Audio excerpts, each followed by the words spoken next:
in some ways there's this, sort of unsettling panopticon, which means we're all now surveilled, but it also means that much of the state violence is documented, and there are these, and that it's.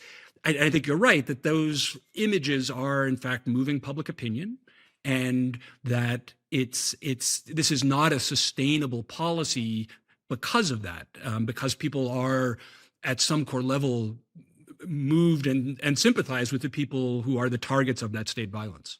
Hello and welcome to Why Is This Happening with me, your host, Chris Hayes. Something I've been kind of obsessed with over the last month is the protests that took place on June 14th, the No Kings protests, and both the protests themselves and the kind of coverage of them or the place they occupied in public imagination.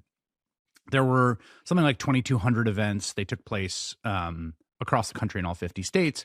And, unlike some big, say, march on Washington, right, where there's a centralized location and, say, 500,000 people show up or 1 million people show up, the idea here was to do it in a kind of like devolved grassroots way, right, distributed throughout the country. Also, it makes it easier for people to go, and people even in places that, small corners of Kentucky, for instance, where you might not think, oh, there's a bunch of people who really don't like the direction the country's going under Donald Trump. But it turns out they're there.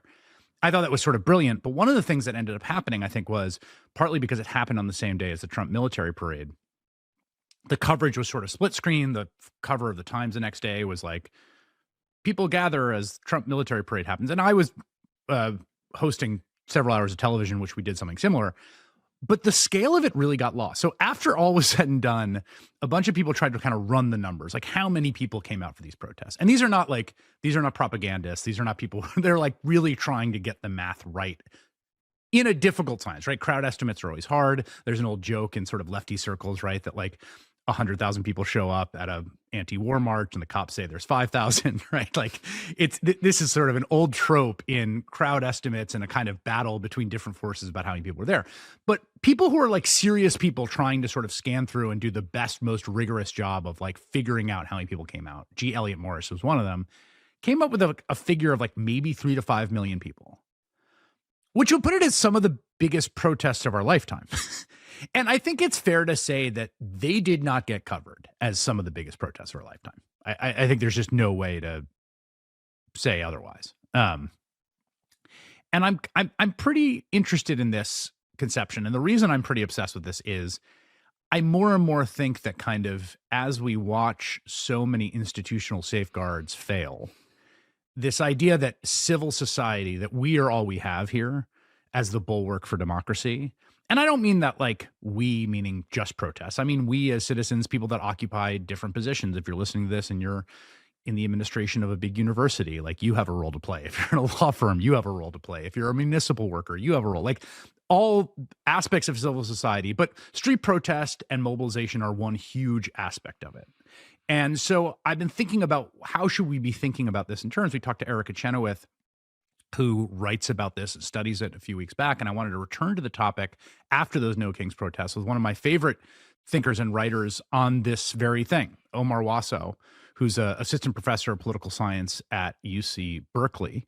And he's been thinking about writing about public protest, how public protest shapes political opinion, its political outcomes, ways in which it can go wrong, ways it can go very right. And so I thought no one better to talk to about this topic than Omar.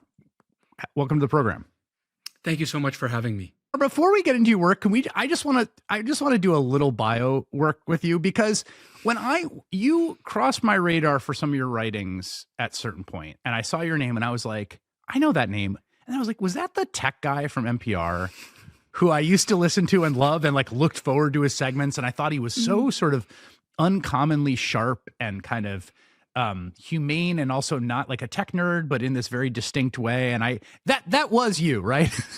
Yeah, no, I've had a funny, circuitous career. I actually was on MSNBC as a tech guy in my early days. In the very early days of MSNBC, they had a chat room. And I was sitting in the chat room fielding questions during live segments. That's really amazing. And you were sort of a tech writer and columnist, right? That was kind of what you did. Yeah, I mean, I was running a startup and at the same time, in some ways like helping to pay the bills by doing TV work. So it was like on local NBC doing tech reporting with WNBC, had a series, had for a brief time was like Oprah's Tech Guru. So it's been a very winding path to the academy, both through being a tech entrepreneur, running a website called Black Planet. Yeah, you early ran social Black media. Planet. That's right, dude. Do people wait? Let's just take a second on Black Planet. People need to understand that Black Planet basically birthed the modern internet. Is that? I think that's a defensible thesis. It's a very generous thesis. I would say we were part of a long history of like what used to be called online community, and but before MySpace or Facebook, we were bringing the kind of like the social experience to the web, right? I mean, just to go be totally a dork for a second, right? Like, yeah, let's do it. Like the metaphor of the web is a web page, and what we were trying to do was hack the web, right? This sort of like global library and make it social. And so we built a social layer on top of that and built one of the first really big social media companies in Black Planet. And one thing I think it's actually really important, and we'll sort of loop back around to this. Like, one of the things that I'm so struck by always is, and I've said this before in the program, of like how much Black American culture ends up being this kind of like nuclear fusion reactor for global culture. And it's producing constantly this insane amount of cultural production that then gets often expropriated, exploited, and then in some ways that are not like predatory, just the natural moves of culture, like shipped out to the world. And I remember traveling and being a rural town in Chile and watching kids break dance, when I first had, it's like, wow. Right. And I feel like the internet has been a new version of that. I think people don't understand the degree to which even just like the argot of the internet is the product of like Black people online, and Black Planet really as a kind of foundational place for that. Yeah, thank you. Yeah, no, I mean, I'm very proud of the work we did with Black Planet, and there was a moment where it was like showing up in Kanye West rhymes and like was at the center of culture. And then, as you note, like the internet just moves so fast. There are people who came of age, and it was like really formative for them, and then like a decade later, it's like invisible. I mean, it's just funny to like if you like spending time around like 11-year-old white boys and they're like, "What's up, fam?" And it's like, right. There's a lineage to why you why you are saying that, right? Yeah. And I mean, again, part of this is just culture. There's nothing sinister about it at all. But part of it is wild how ubiquitous that is now, and how little I think people understand its ubiquity is, I guess, what I would say. Yeah, no, that's right. And Black Planet was really central. I mean, so like the co-founders of MySpace explicitly said in one interview that they looked at Black Planet and thought, oh, we could do this for a general market. And so in that sense, it does feel like part of a long history of like sort of appropriation that doesn't fully, kind of give it to do. Yeah, totally. So how did you end up why did you go to the academy? Yeah, so that's a great question. I grew up in, like you, in New York at a moment where tough on crime was the kind of like dominant political agenda. And my parents had been active in the civil rights movement. And there was just this like question for me my whole life, which was, how did we get from this kind of, my dad registering voters in Mississippi in the early 60s to tough on crime and law and order? And trying to understand that transition was just this like something looping for me throughout my youth, and there was a certain point where I realized like some questions have a business model, like can we build a multicultural internet, like was part of what undergirded Black Planet. Yeah. But there's some questions that don't have a business model, and like understanding the rise of tough on crime, law and order, mass incarceration required a different kind of exploration. And so that took me as a mid-career switcher from tech to getting a PhD in African-American studies. That's so cool. Was that a crazy culture shift? Yes and no. I mean, the other detail here is that basically everybody in my family is an educator. Right. And so the for it was me, foreordained. And the rebellion was to be an entrepreneur. Right. And it's only when like I went back to school that I was sort of following in the family tradition and like coming home. So you did your dissertation is on this topic, right? and then you've kind of moved from that. I mean, it's not a huge move, right? To really thinking about political protest. How did you get started on that line? Yeah, so that's also like as I mentioned a moment ago, right? Like the original question was, how did we get to tough on crime? Right, like what, like it's that's law and order is not just. If you look at the long history of of incarceration in America, it goes up some decades, it goes down some decades over the last century, but it's not really until the like late 70s, early 80s that it just hockey sticks up, right? Yep. And so that led me to a kind of pretty simple academic question, which is like, what is going on in the 60s and 70s that is associated with this dramatic change in both public opinion and policy?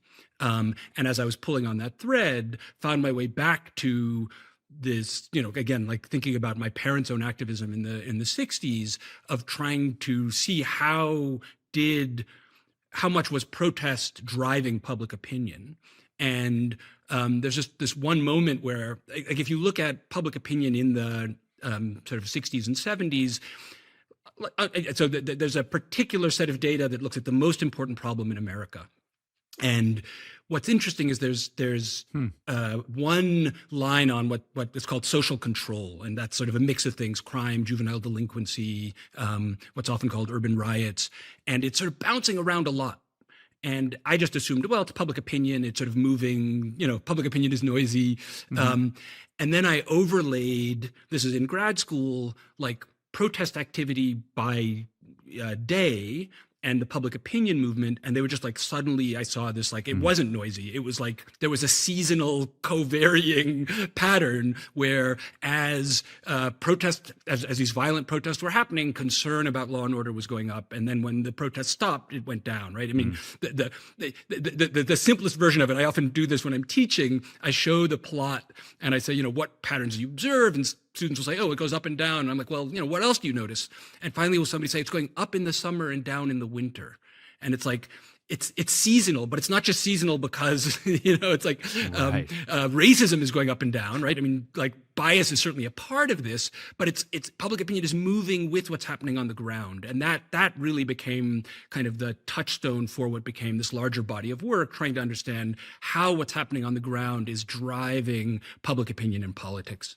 And I want to let's stay with this because there's a I don't want to say controversial, but there is a kind of prickly claim at the heart of this, which is that protests of the kind that turned violent, even property destruction, right? Not interpersonal violence, but sometimes interpersonal violence, had a negative effect on mass opinion and mass support for civil rights, and made people more reactionary on crime. I mean, I'm oversimplifying the thesis, but that's kind of one of the key findings. Yeah, that's right. So I mean, what's funny for me is if I talk to civilians, they're like, so you're saying like thousands of incidents of arson drove concern about order? Like what's the finding? Right? Like that's obvious, isn't it? And then like in some academic circles, some sort of left of center circles, it's like, whoa. That's a pretty radical claim. And so that's a great point. Yes. Yeah.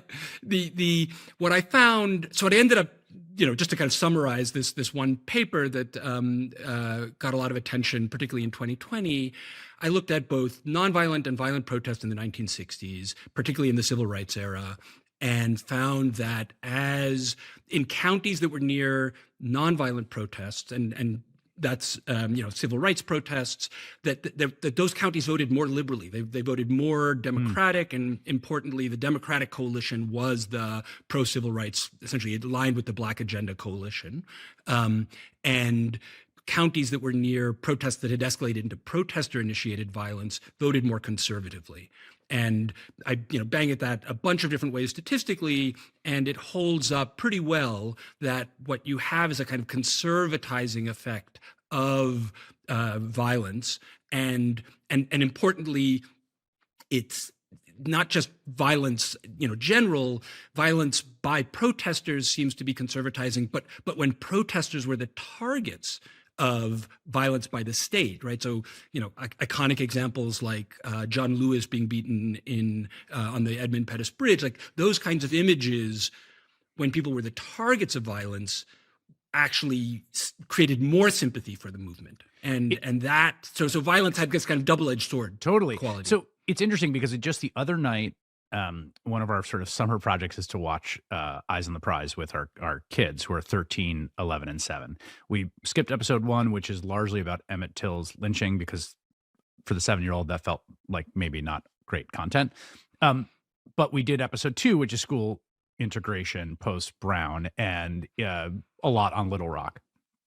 And one of the things that really comes through, and this is true, and it's true in the great book called The Race Beat, which is about sort of northern, largely white reporters covering civil rights in the South, and in the Taylor Branch series. The white folks down there look like deranged psychos. I mean, even and they certainly do to us today, but also at the time, like the images being beamed out at that time. I'm making this point because, to your point about sort of it going in both directions, right? That like this very combustible intermix can have a public opinion effect in both directions, and the kind of like paradigmatic sort of like insane discipline of the Little Rock Nine and James Meredith, suit, like perfect, like Hollywood mid-Atlantic accent. And there's all that stuff is problematic for a million reasons, I will concede. But like that combined with the truly like degraded and deranged hate that you're seeing from this braying mob was pretty powerful in shaping public opinion. Yeah, and so that's I mean, what you're observing there, and what the Race Beat, which was very influential in my own thinking too, find is, and most centrally, leaders in the civil rights era understood as well, is that there was this kind of almost jujitsu style move, which is, yes, you create situations where you, in the words of King and Lewis and others, you dramatize injustice. You're trying to kind of reveal the beating ugly heart of Jim Crow and segregation by allowing, Bull Connor or these, white mobs to behave in ways that essentially alienate them from the rest of the country and the world, right? And so there was a kind of, I'm mixing my metaphors here, but there was a kind of bank shot, which is, we're going to change how the contestation happens from, it's not just happening in, Selma, it's being broadcast around the world. And then suddenly now we're able to bring in all of these other allies and forces as part of that maneuver.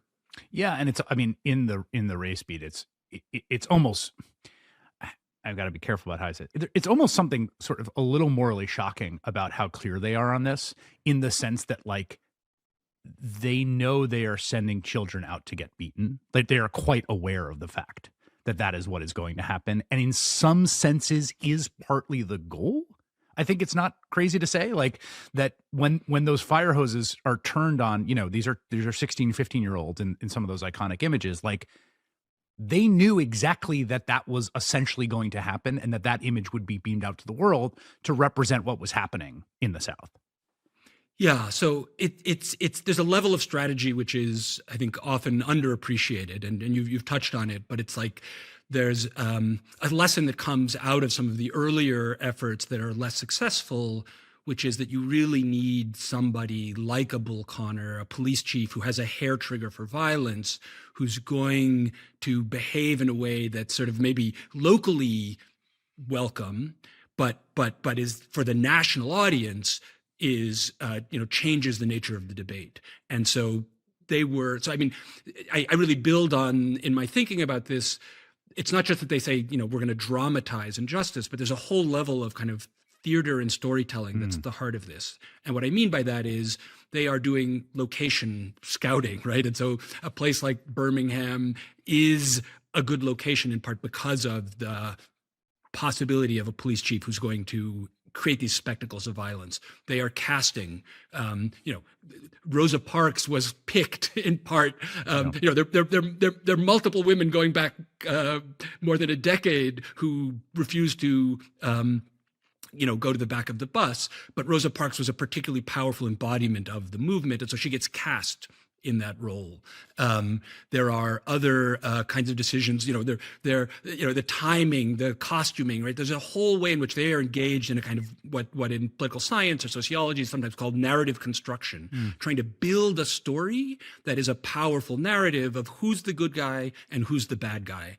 And again, someone like Bull Connor is not really, he doesn't understand the game. And so he just plays right to type as this archetypally evil, sort of violent person that then alienates moderate whites who are largely indifferent to the concerns of Black people in the South. Let's talk a little bit. I'm going to come back around to some of the further themes you develop in your work, but I want to talk about some modern day examples and sort of extrapolate a lesson. So one of the things to me about the No Kings protest, right, is that there's really this trap, this problem. I wrote about this a bit on Blue Sky. I've been thinking about it a lot. I'm in the business of, I do television news. I'm in the attention business, right? There's this iconic image that sort of got spread around the internet. It was the inauguration of Trump in 2017 on his inauguration day. And there was a group of sort of radical activists that had some actions. Not very much happened, although a bunch of them got arrested and faced with like insane and unjust charges. But at one point, someone lit a garbage can on fire, and there's this amazing picture of like 25 reporters photographing the one garbage can. And the reason is that's a good image, whereas like people just waving cute and funny signs is not. And part of the problem with No King's Day was there wasn't that narrative tension. And also, if everyone at those protests had started lighting cars on fire, there would have been a ton more coverage, but it also would have been negative. So how do we think about this kind of attentional trap for protesters and activists, which is like, if it bleeds, it leads. If it burns, it's on page one. But if you do that, you also are going to alienate public opinion. If you're sort of quiet and well-behaved, then it's tree falling in the forest. Yeah. And let me share, just to tie like the beginning, sort of my early life to this. So I was a tech reporter. There's a moment where Wi-Fi is a new technology, and I'm like, this is amazing. This is magic. It is magic. The first time Wi-Fi happens, it's magic, 100%. Yeah. And I went to pitch local NBC TV, and my producer was like, well, what's the visual? Right. And I was like, this is like a really amazing technology. Like, I don't have a visual. And it took me a year to get it on air. And we finally got it on air when like McDonald's had free Wi-Fi. Right. And importantly, like, again, to your reference about radio, like each medium has its own logic, and like doing a Wi-Fi segment on the radio was fine, right? That they didn't need the visual. And that helped me appreciate something, which is a kind of bias that's often, overlooked, which is there's like this intense visual bias in television. And so things that are visually compelling, like a fire, will just, jump to the front of the line in terms of like what a network wants to cover. And the inverse of that was also true, as you referenced, in books like Branches and Taylor Branches and The Race Beat, where there's one line that really stood out to me. There's a protest in Hattiesburg, Mississippi, and the reporter says, no blood and guts, no news, right? And it's like a large peaceful protest, kind of echoing your point about the No Kings protest, isn't in and of itself, there's not drama. And that's a real challenge. And it's sometimes described as a kind of activist's dilemma, where you've got, if you do extreme tactics, you get more attention, but you also risk alienating potential allies. And that's this kind of fundamental tension. And part of the genius of the civil rights movement is part of how they solved the problem was to make themselves the targets of violence. You get drama and you are sympathetic.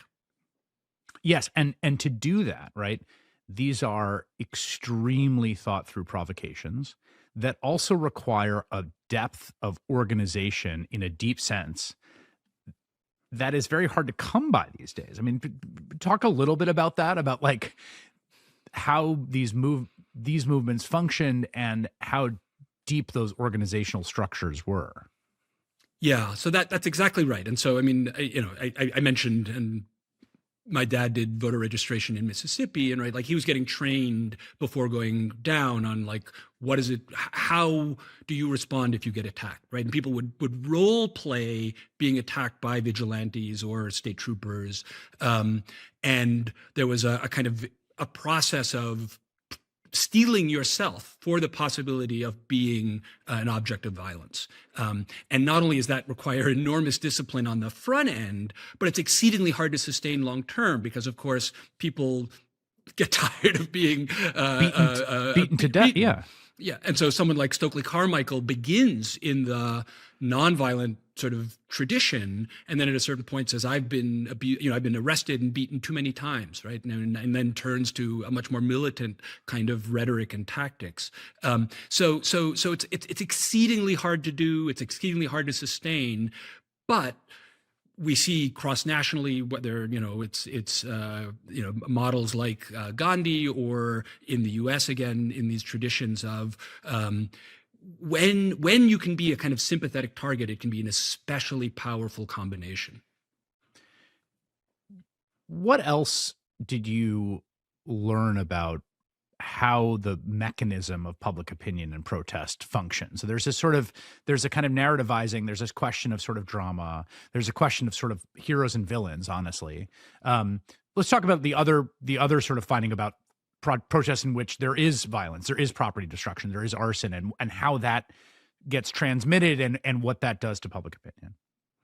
Yeah. So, I mean, coming back to this idea of narrative construction, I think one other thing that's important to appreciate is that like protests happen in a culture, and what we're often doing is drawing on kind of the mythology of that culture in evoking certain kinds of symbols, in evoking certain kinds of ancient stories. And so the way I think about the civil rights tradition in the US and both the kind of nonviolent and more militant wings of it is that there are almost two deep stories in America. There are obviously more, but in this case, two in particular. And one is a story of like the redress of grievances, right? Which is this kind of rooted in the First Amendment and has this kind of deep, honored, revered kind of on a pedestal sort of story to draw upon. And another is a story of kind of pathologizing of Black people, and that there's this sort of long history of Black life being treated as pathological. And the danger for any assertion or claim of rights by African Americans is that you're going to get slotted into the criminal pathological story.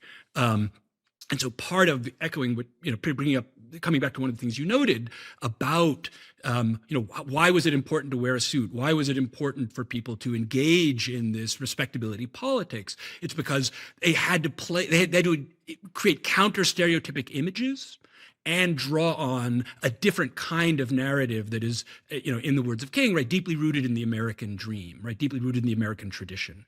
And so that, like, we're engaged in a redress of grievances. We're part of the Boston Tea Party tradition is evoking one kind of story.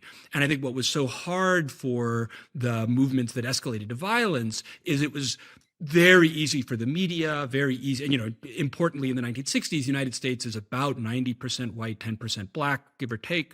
And so, this is like, it's just, the media is overwhelmingly white, drawing on these kinds of narratives of pathology. And so even if it's in response to brutal state repression, the narratives of Black pathology are kind of what come to the fore. And so you get crime and criminality and law and order and riots, and not was this justified as a response to something like a violent crackdown by the police in under segregation.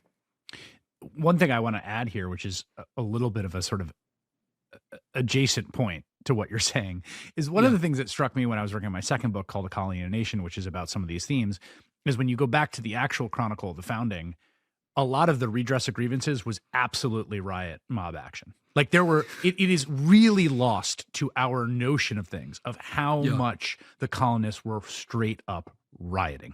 They were grabbing customs officials off the street and literally physically tarring and feathering them. There was way more of that, like that second kind of pathologized uprising from Black folks, whether it's the 60s all the way through, Michael Brown, what happened after Michael Brown, which I was there for, or after Freddie Gray in Baltimore, which I was also there for. And like, to the degree that there was mob action, destruction of property, like that is absolutely central to the American Revolution. And that story is totally lost in the telling of it. Yeah. And that's a really important corrective. And I think part of what I think I probably could have said more clearly is that, like, I'm not correcting you, by the way. I'm just saying, no. It's an adjacent point that people don't, I think, know about our history.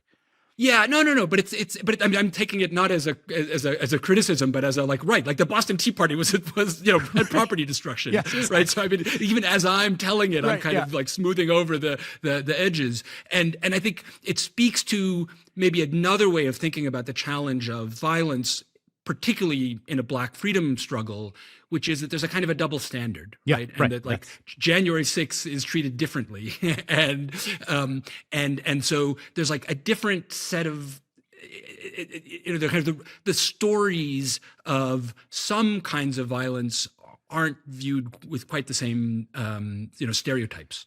And that means that there's a broader kind of repertoire available maybe to the majority than to a stigmatized minority. And whether you're African Americans or disabled people or people with AIDS, like you've got to think about, we are somewhat demonized in the culture, and that asymmetry is, when we're strategic, has to be kind of baked into our tactics. You just mentioned January 6th, so I want to talk about that because it occurred to me that there's sort of two lessons there on either side of this kind of divide. One is that it's not an accident the lowest approval rating of Donald Trump's political career was right after January 6th. And I think it had an effect on public opinion, much like the braying white mobs at Little Rock or Bull Connor. I mean, it verifiably, as much as we can measure public opinion, moved public opinion against Donald Trump, against the right, against MAGA, against all that. At the same time, if it had been 1,000 Black people sacking the Capitol, it's just a absolutely different scene.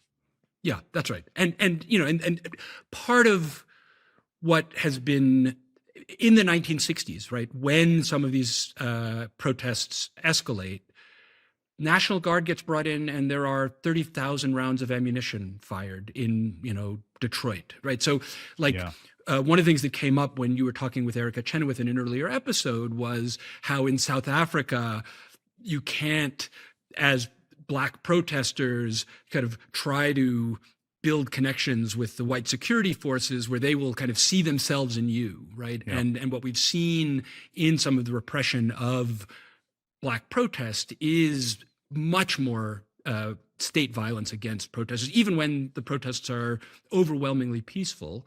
And so, that's also a challenge, is that there's the deck is stacked in multiple ways. The media may not be as sympathetic to your cause. The state may have engaged, in more repression. And so that's, I think, again, coming back to the genius of the civil rights era, they sort of understood how much this was a David and Goliath fight, and were able to turn that to their advantage. To that point, one of the details that I had forgotten when I was watching the episode 2 of Eyes on the Prize is that when the mob first shows up and the governor shows up to stop James Meredith from enrolling at Ole Miss, and the National Guard gets called out,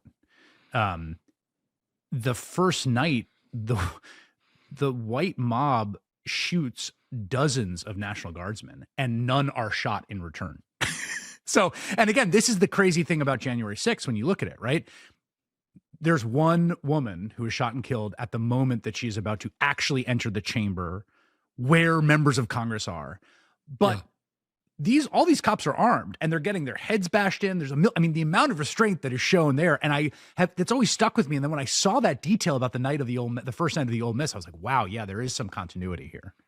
Yeah, that's right. That's right. And so, it's to kind of come to the No Kings era of this, there is an asymmetry. It's not quite the same because now it's not a a kind of a racial or ethnic minority trying to make claims, or a sexual minority or disabled minority trying to make claims. It's sort of this broad coalition in the country, but there is a way in which it's still kind of the outsiders trying to sort of take on the establishment, and in that way has to think about how do we make claims and hold on to legitimacy, and when in fact we may be perceived as, there may be a kind of a rapid way in which we're delegitimized.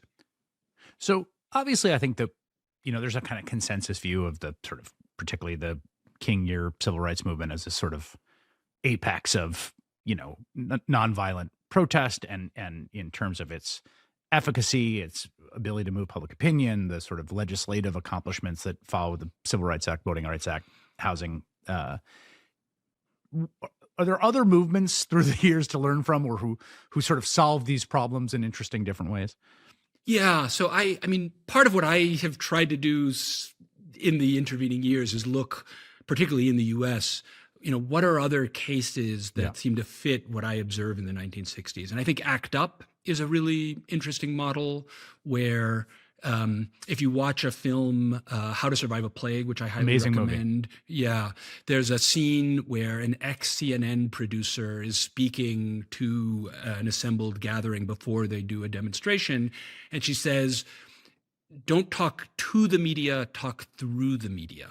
Right. And it's like, literally, they are echoing this kind of civil rights era logic, which is that we're trying to use the media to amplify our concerns, our minority concerns, our stigmatized minority concerns to the general public, and that's kind of like a key strategy. And I've had the privilege to talk to some of the people who were leaders in ACT UP, and they tell stories about, I mean, one of the most amazing ones to me, and this actually, it's like a blink of the scene in How to Survive a Plague, but they're doing a demonstration at, it's either the NIH or the CDC, I'm forgetting now, but there is a moment where smoke bombs are, you see these multicolored smoke bombs. And just to be clear, smoke bombs this is like a children's toy. This is not anything more serious than that.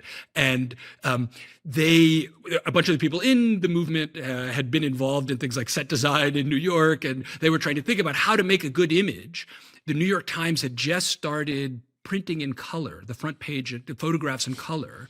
And they thought, well, smoke looks great on camera. And so as part of the demo, they had these like multicolored smoke bombs where you have, this like rainbow of smoke. And that was what led the newspaper, the New York Times, the next day, right? So a level of incredible intention about how do we construct an image that might, if we're lucky, could turn into the front page of the New York Times and get our concerns in front of a national audience. It's like crafting the burning garbage can, right? It's like, you need a garbage can on fire. I'll get you one. Yeah, that's right. And it's like, think about how many movies you've seen where there's like a cigarette. It's like the smoke looks great on camera. Totally. Does, So, and another film which I think does a nice job of conveying this is a Crip Camp, which talks about the birth of the disability rights movement. And there again, there's this real attention to how do we essentially turn our suffering into a kind of seizing of power. So like there's a scene in that film where people with disabilities are climbing the steps of Congress as a way of drawing attention to how inaccessible the people's house is, right? And it's incredibly moving to see this range of people with a range of disabilities climbing up these stairs, right? And so that's again like the thing that I think for me is a lesson I kind of keep coming back to. You mentioned Emmett Till earlier, and I think that is in some ways the most important touchstone in all of this, which is that Mamie Till has this brilliant insight, which is that, unspeakable horror that happens to her and her son getting lynched. But she says in this one interview, let the world see what I have seen. And she turns this profound suffering into an act of power by showing her son's brutalized body both to media. Black publications like Jet, had this image that was seen around the world, Open Casket Funeral. And that kind of turning suffering into power is a pattern we see in other cases. I mean, I'm sorry to keep coming back to films. I teach a film and politics No, class. I love it. It's great. Yeah. Yeah. No one reads anymore, Omar, so this is great. Yeah. So there's a film called Hunger, which is a it's a little bit of a strange film. Highly recommended. It's by the same director who did 12 Years a Slave, and it follows a hunger strike. And what we see is another kind of way in which directing violence at yourself can be incredibly powerful as a way to seize power. So I think we do see examples of that strategy of saying taking in some ways our powerlessness and turning it into power. I mean, the place that's happening right now, and I think, and part of the reason I really wanted to talk to you in this moment is with mass deportation and ICE, right? And this is this is where it has a kind of echoes of Bull Connor feel to it. I mean, I have watched videos of a 50-something car washer at a car wash in LA have 5 like jacked up camo armed dudes in masks push his head into the hood of a car that he's washing. I've watched a father of 3 Marines who's a landscaper at an IHOP get smashed into the ground and have his arm seemingly dislocated. I don't know if it actually was. I mean, I could give you and these and then now what's happening here is this is not the product of in 95% of cases. This is not the product of a bunch of long meetings that happened about how do we cast the landscaper and draw out the venom and injustice inherent in this. This is how the state is acting. And I think in some weird ways, actually, they have the weird same incentives because I think they want to put on a show that scares people. And the people opposed to it want to show the world what this looks like. So there is a strange coincidence here. But what you are seeing is public opinion moving, in this almost whipsawing direction against what's happening. And I'm curious to hear your thoughts about this because it seems to fit with that model so well. Yeah, so I agree fully. And so let me draw one thread from coming back to, so we talked about Emmett Till and Mamie Till's just insight about using the media strategically. Fast forward to 1992, George Holliday happens to have a video camera at home in a moment when that's not so common and documents the beating of Rodney King. And that is a profound moment in American understanding of police violence. Fast forward again to Darnella Frazier with her phone documenting the murder of George Floyd. And each of those moments is galvanizing for public opinion. And so I think you're exactly right that we're in another one of these moments where video, the big difference in some ways between the 1960s and now is everybody has a video camera. And even some of the incidents, I'm forgetting her name, the graduate student who was picked up on the street. Ramesa Oster. Yeah, Ramesa Oster, right? Like the fact that happened to be caught on a security camera, which somebody then released, is sort of, we don't even stop to notice how remarkable it is. We wore that film out. I mean, we played that over and over. To your point, like as a television producer and host, like that was a key part of telling that story. Yeah. And it's like, and so we just have, in some ways, there's this, sort of unsettling panopticon, which means we're all now surveilled, but it also means that much of the state violence is documented. And there are these, and that it's, I think you're right, that those images are in fact moving public opinion, and that this is not a sustainable policy because of that, because people are at some core level moved and sympathize with the people who are the targets of that state violence. Yeah, and I also have noticed this, like the sort of narrativizing aspect to it too, which is like, again, there's always a little bit of this double-edged sword of respectability politics, right? Like my belief is, even if you're like kind of a scoundrel, you shouldn't have like cops smash your head into the ground because while you're doing, like, even if your kids aren't 3 U.S. Marines, you shouldn't. But like, that's my own personal commitments as a human being. But from a narrative standpoint, like it really does matter. Like we've had the Marine son of this man on to be like, I served my country and my brother served my country and my father's a good man and he has no criminal record. And all these aspects of that kind of narrativizing that we're talking about here are really present here. And again, strike me as really important to what we're seeing happen in public opinion formation.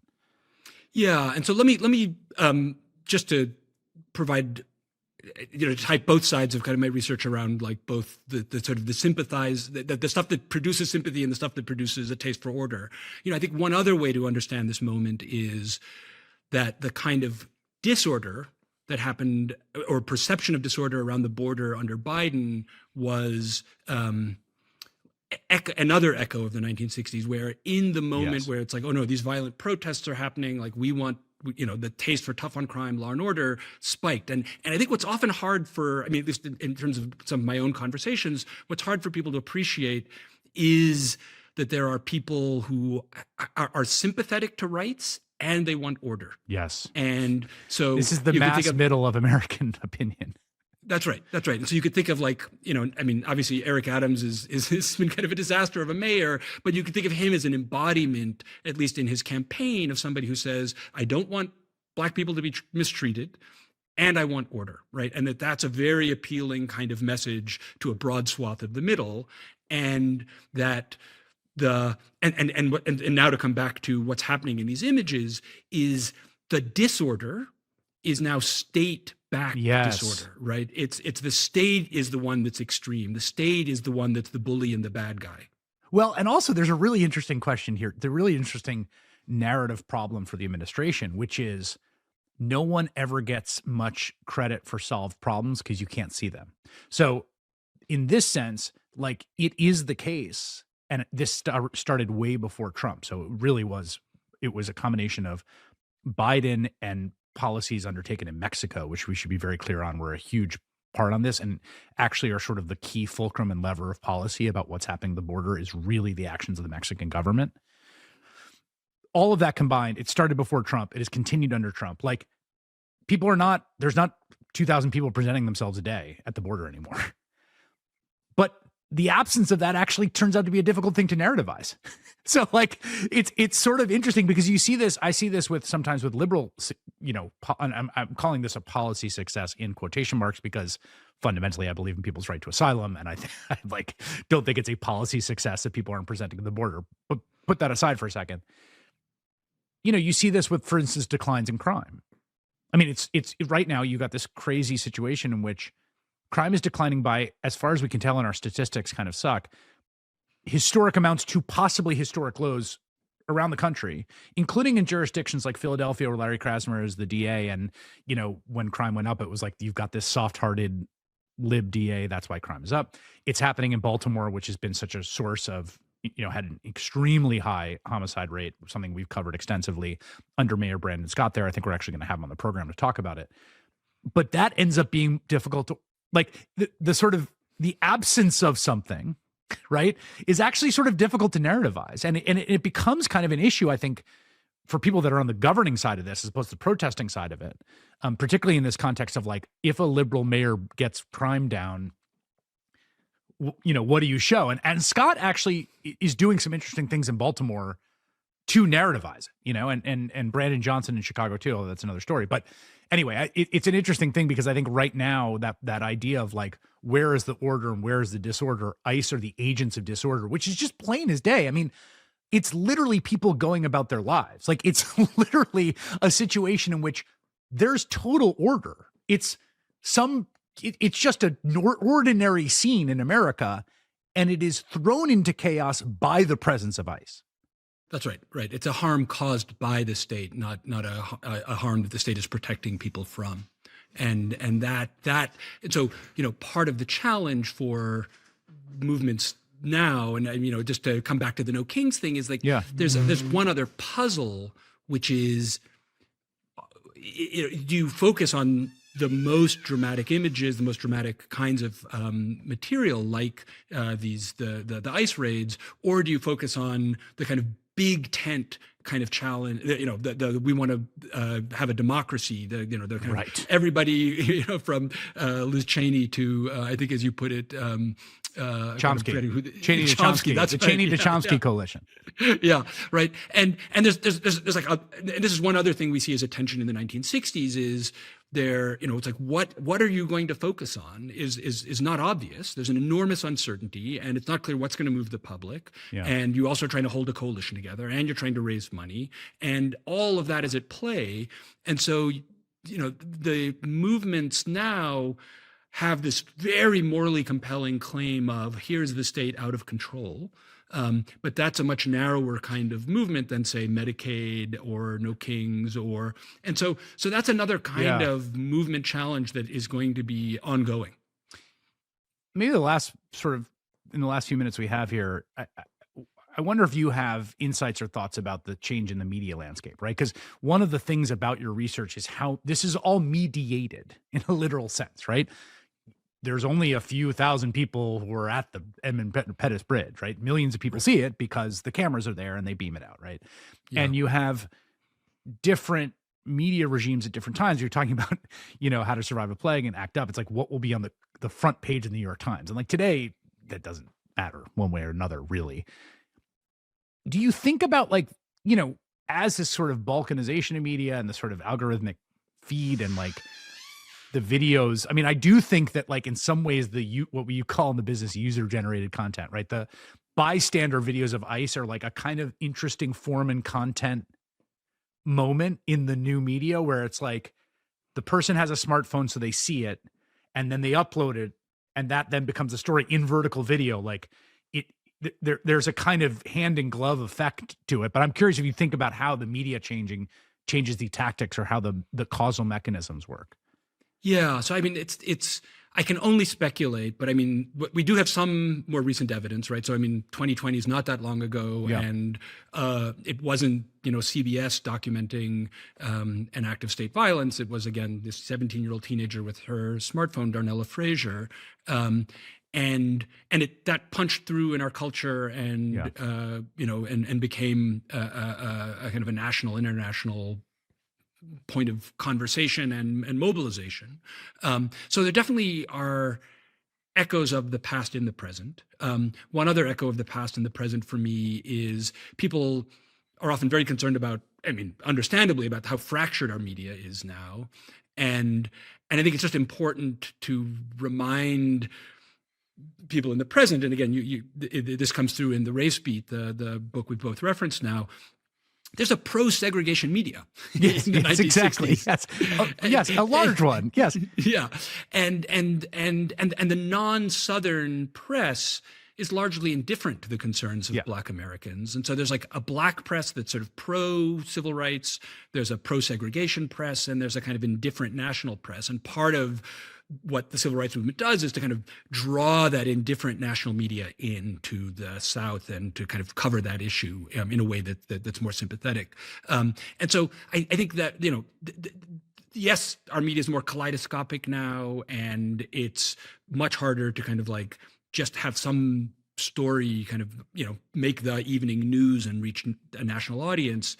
But we do see evidence that it still happens.